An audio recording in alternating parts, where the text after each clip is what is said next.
정권 교체를 원하는 유권자가 많으면 야당을 지지한다는 유권자가 많아져야 되는데 그것은 거꾸로 국민의힘을 지지하는 유권자는 32%에서 28%로 주저앉았고 더불어민주당 지지자는 오히려 31에서 33으로 불어났다는 점이 있습니다.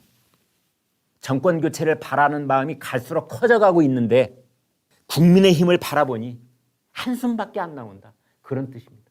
어찌된 일인지 정권 교체의 기대감은 높아가면서 정권 교체를 바라는 마음은 커져가는데 제1야당에 대한 생각은 희망은 자꾸만 쫄아들고 있다.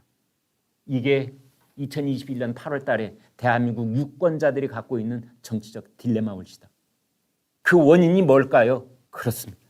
최근에 국민의힘이 보여주고 있는 지리멸렬한 치졸한 그 내분 때문입니다. 이유야 어찌 됐든 앞뒤야 어찌 됐든 이런 것에 대해서 국민의힘 이준석 대표는 막중한 책임감을 느껴야 됩니다. 그렇기 때문에 대표인 것입니다. 달리 대표가 아닙니다.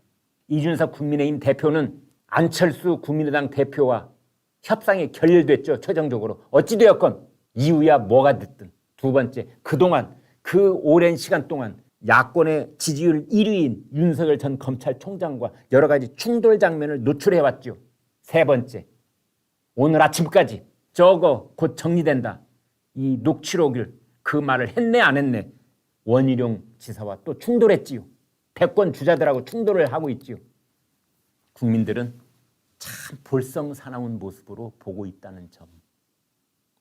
그 점을 다른 누구에 앞서서 이준석 국민의힘 대표는 뼈저리게 새겨들어야 되는 겁니다. 자기가 옳았다는, 자기가 제일 똑똑하다는 그런 생각에 계속 머물러 있어서는 절대로 안 되는 것입니다. 그런 이준석 국민의힘 대표, 국민의힘 대표가 된 지 이제 석 달이 다 되어가고 있습니다. 그렇다면 당연히 뭐가 있어야 된다? 대한민국 제1야당이 뭐 비상대책위원회도 아니고 그냥 정식으로 전당대회를 열어서 당 대표가 됐으니 야당 총수가 됐으니 당연히 여야 영수회담이 열려야 되는 것입니다. 이것이 국민에 대한 정치적인 예의입니다. 그러면 이건 누가 해야 되느냐? 대통령이 해야 됩니다. 그래서 여야 영수회담은 문재인 대통령, 이준석 국민의힘 대표, 송영길 더불어민주당 대표 이 세 사람이 청와대에 만나서 밥도 먹고 여러 가지 정책 토론도 하고 하는 여야 영수회담을 열어야 되는 겁니다. 원래는요 그걸 오늘 하기로 했었어요. 오늘 19일 8월 19일 목요일 어떤 형식으로 여야정 상설협의체 여당 더불어민주당 송영길 대표 야 국민의힘 이준석 대표 정 혹은 청 문재인 대통령 세 사람이 만나는 거 여야정 상설협의체 원래 오늘 하기로 그렇게 얘기가 계속되어 왔던 사안입니다. 그런데 오늘 물 건너가는 것 같습니다. 여야 영수회담을 하려면 일정 언제 만나지? 두 번째 형식 아까 말씀드린 여야정 상설협의체 출범이라고 제목을 붙일까? 아니면 그냥 영수회담 이렇게 붙일까? 뭐 초청 간담회, 뭐 초청 오찬, 그다음에 세 번째가 의제입니다. 국가 원수와 국가 원수가 만나는 그런 정상회담은 아니지만 여야 영수회담은 의제를 조율하는 일이 먼저 있어야 됩니다. 그래서 이런 영수회담을 앞두고 의제를 조정하기 위해서 양당의 정책위원장이 있죠. 이제 두 사람이 만나서 이준석 대표하고 문재인 대통령이 밥 먹는데 뭐 이러한 얘기를 해야 되는 거 아닌가라고 야당에서 10가지 안건을 제시했답니다.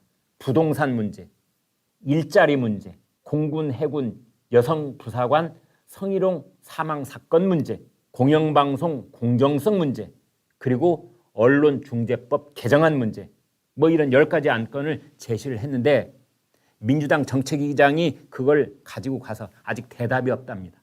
또 하나는 지금 언론중재법 개정안이 국회 문광일을 여당 단독으로 지금 통과가 되고 있는데요. 분위기상 언론장악법을 여당이 밀어붙이고 있는 마당에 여야 영수회담은 어색하지 않느냐. 뭐 지금 이런 얘기가 나오고 있답니다. 그래서 모르겠습니다. 제가 뭐 단언을 할 수는 없고요.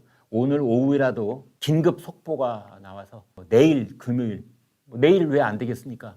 내일이라도 문재인 대통령, 이준석 국민의힘 대표 청와대에서 오찬을 곁들인 회동을 처음으로 상견례처럼 그렇게 가질 수도 있겠습니다만 지금 이 시각까지 여러 들어온 속보 내용으로 봤을 때는 빨간불이 들어왔다, 물 건너갔다.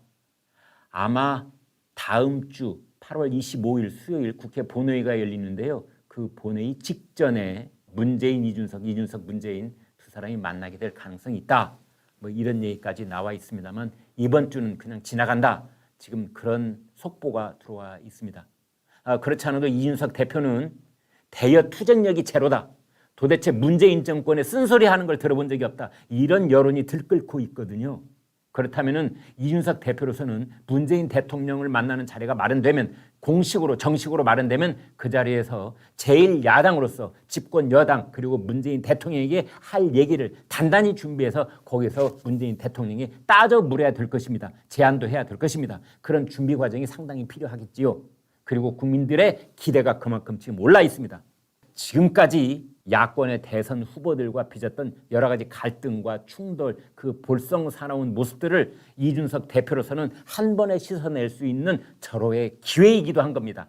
반대로 문재인 대통령 입장에서 본다면은 잔뜩 기회를 노리고 있는 이준석 대표에게 잘못하면은 말려들 수도 있기 때문에 청와대와 문재인 대통령 입장에서도 여러 가지 준비할 게 있을 겁니다.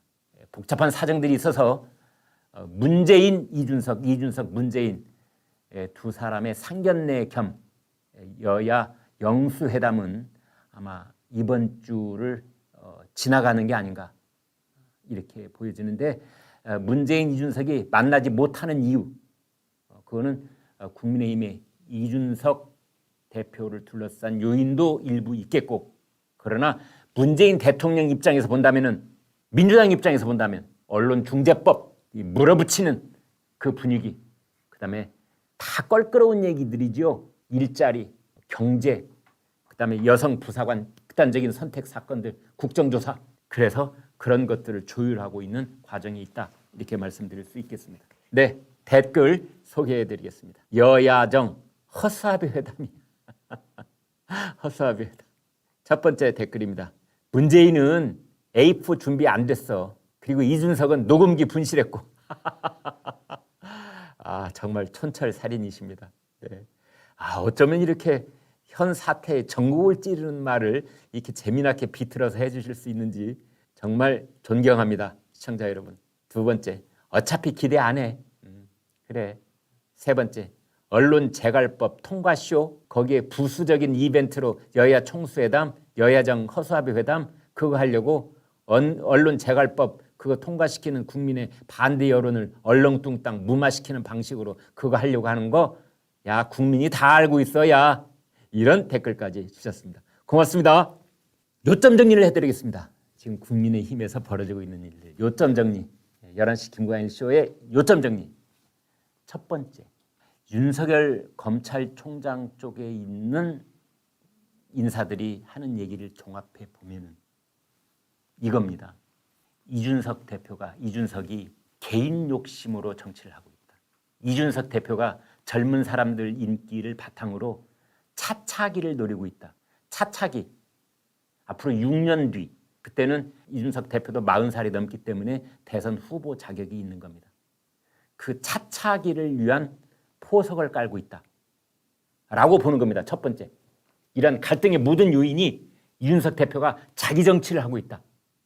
차차기를 노리고. 두 번째로 반대쪽에서는 어떻게 보느냐. 이준석 대표 쪽에서는. 아닙니다.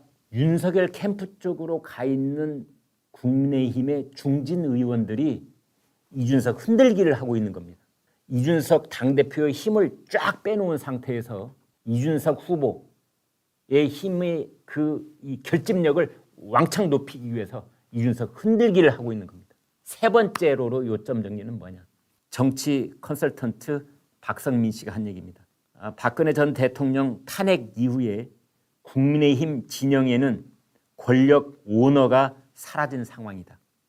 유력 대선 주자와 당 대표를 필두로 한 세력 간의 주도권 싸움이 벌어지고 있다. 유력 대권 후보 그리고 신임 당 대표 사이에 주도권 싸움이 벌어지고 있는 것이다. 이렇게 세 번째는 봤습니다. 여러분 생각은 어떠신지요? 네, 여러분 오늘 방송 어떻게 보셨습니까? 구독, 좋아요, 공유 눌러주셔서 여러분의 마음을 보여주십시오. 여러분의 마음을 보는 순간 저희는 엄청난 힘을 얻습니다. 고맙습니다.